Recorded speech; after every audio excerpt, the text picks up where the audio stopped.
To note, first of all, that research shows that the span of attention in this room varies. So women can pay attention without getting distracted on average for 17 seconds. Men's attention span is about 11 seconds.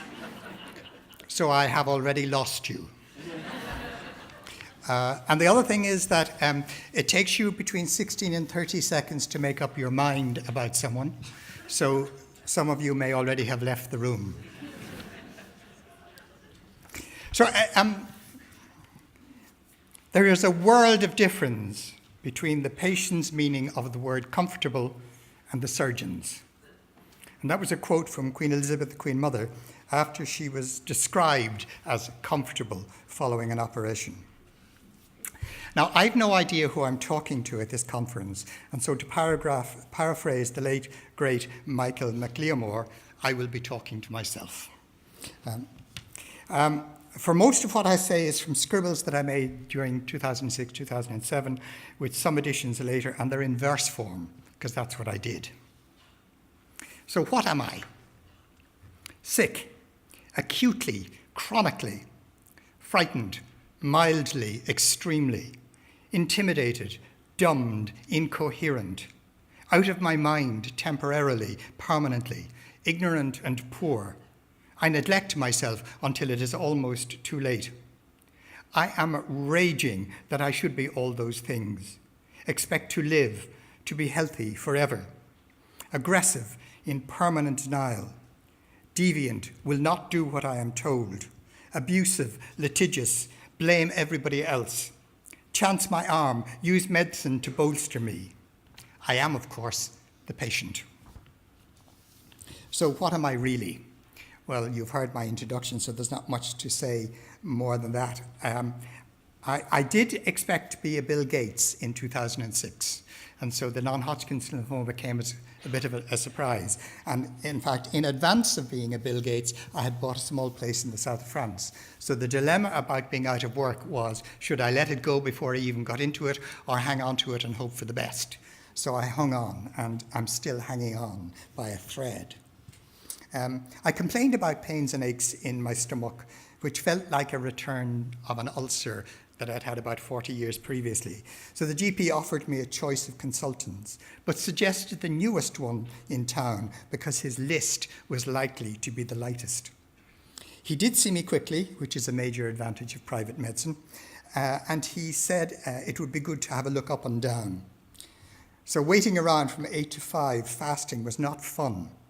And afterwards, in my drowsy state, I was told I had a tumour in my cecum, a number of polyps in my bowel, I was probably cancerous, and surgery was the way to go. Also, I could live with a fraction of my bowel, so it wasn't too much trouble. Both my wife and I left the hospital numb and stayed that way for several months. So, announcement. On the 14th of July 2006, a strange-faced, pleasant-minded consultant doctor announced my cancer. He did it most heartily and matter-of-factly. He outlined probable courses of action. He wished me a nice weekend. Since then, probable courses of action converted into actual doings with extraordinary rapidity. On the 24th of July 2006, a pleasant-faced, strange-minded SHO checked me out my cancer. She did it thoroughly and carefully. She suggested what might be next, and she wished me a good night's sleep. Since then, what might be next has come and gone with an amazing cocktail of strange and awful goodies. On the 9th of August 2006, a gentle-faced, bright-minded chemotherapy nurse hooked me up to the line. He watched thoughtfully and cautiously. He checked and said how it might go. He wished me good luck. Since then, how it might go has filled every crevice and elicited a miracle. The survey confirms that getting in and out of hospital is a severe pain in the arse, both from the point of view of uncomfortable chairs and the chaotic long wait. A&E, in A&E. Then sitting around for someone to discharge you, brief you or not, about follow-up is quite insane. Bureaucratic nightmares caused by broken processes and severe overcrowding. Comparisons are odious but irresistible. I had reason to go to an emergency department in the Princess Grace Hospital in Monaco. Posh, I know, but that's the designated local hospital in the south of France region. I presented at the window, gave my particulars, and sat down. I was immediately called into an observation room. A nurse took my particulars, took my pulse, blood pressure, and took bloods. The emergency medicine consultant came in, introduced himself, said that what the process would be, and sent me off in a trolley for an X-ray. I was returned to a small room, and in about 15 minutes, the consultant returned and said that, as a precaution, they were going to send me for an MRI. So I was trolleyed off to radiology and was scanned. About 30 minutes wait, the consultant came back, said everything was okay, and that I probably had a chest infection in which he would prescribe antibiotics. And would I care to return in 5 days for a checkup? And on which day would I care to return? And what time would suit me? The whole in and out process took 2 hours. Chemotherapy. Disturbed, on edge, fingertips numb, mind flailing, farting, hooked into a yellow lethal chemical. Beethoven-eared, hospital-eyed, bed stuck, itchy, sleepy, drugged, full of crap mixed food.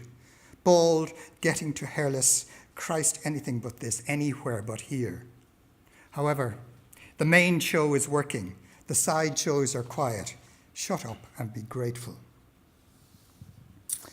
Learning to be a patient. The whole inside of me does quake and shake. It rattles the brain and makes my head incensed. I have that learn to be a patient ache.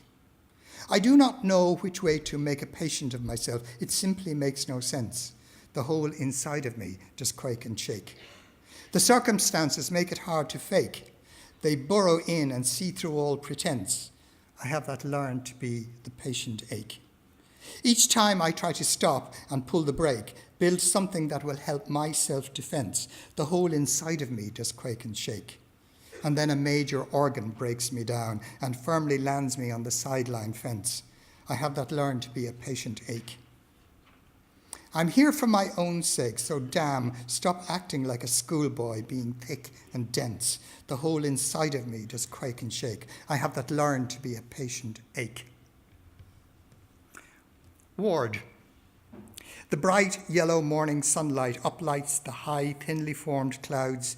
Grey hills throw a darker scene elsewhere on the earthly sky. The cityscape of Tigerland is covered in trappings of base wealth, high cranes as far as the eye can see. A steel ring of building encases us as we gaze longingly from our new friend found volunteer prison. Living in pain. Now we have arrived at the point of permanent pain, managed extremely toughly, held down tightly, battens no less. Hatches need to be sealed from extreme fear, terror of descent into hell. And hell is so close, so all-pervading, terrifying, that it needs repeating again and again. The thought of that hurt is unbearable, feeling is unthinkable. There will be a time when healing is possible, not right now. There will be a time. There will be a time. Musing. Outside my window, there is a young, tall sapling silver birch shedding its last leaves. Lit by an autumn sun bouncing off the eaves, it casts a faint shadow on the wall. The tie that binds me to this place is checked from time to time by her. She smiles, and I am reminded of my walks among the birches of the castle. I ached to be free and out among the health of trees and grass, but I must accept the need for what confinement and care will bring. Persona. Who am I when taking on the patient role? A martyr, victim, or heroic one? But all three that make the job a whole. Without them, I would be a cut-out man. The first allows for all my friends to see how put upon I am, but bravely hold my own. They murmur, it's not right, and what a shame, and even send me flowers, fruit homegrown. The middle part permits me to cry, look what they do, and blame and moan and lie and kick my heels and act the child, annoying everyone who cares to make me well. And then when it's done and I am out, I wear a hero's chest and full-size pout. Gift at Christmas. I sent the text. No lymphoma, drugs line gone, 100% take-up of stem cells, off to France. Thanks for everything. Hours later, the impact of it hit me. Then I heard the young people singing carols, and my tear dam broke. All day I had inward tremors, bordering on breakdown, life continuing. Another one. Text. DM has a malignant tumour removed from her bile duct, starting chemo in March. The list of friends who join me gets longer and fuller. Not too many drop off. Surviving is more the norm. It does mean that we all have new work to do. Manage the damn thing. Support others who are or are not. Campaign for care, because the system is beyond bursting. 12 years on this road, we sit, stand, or crawl at 80%. Not a bad ratio by any standards.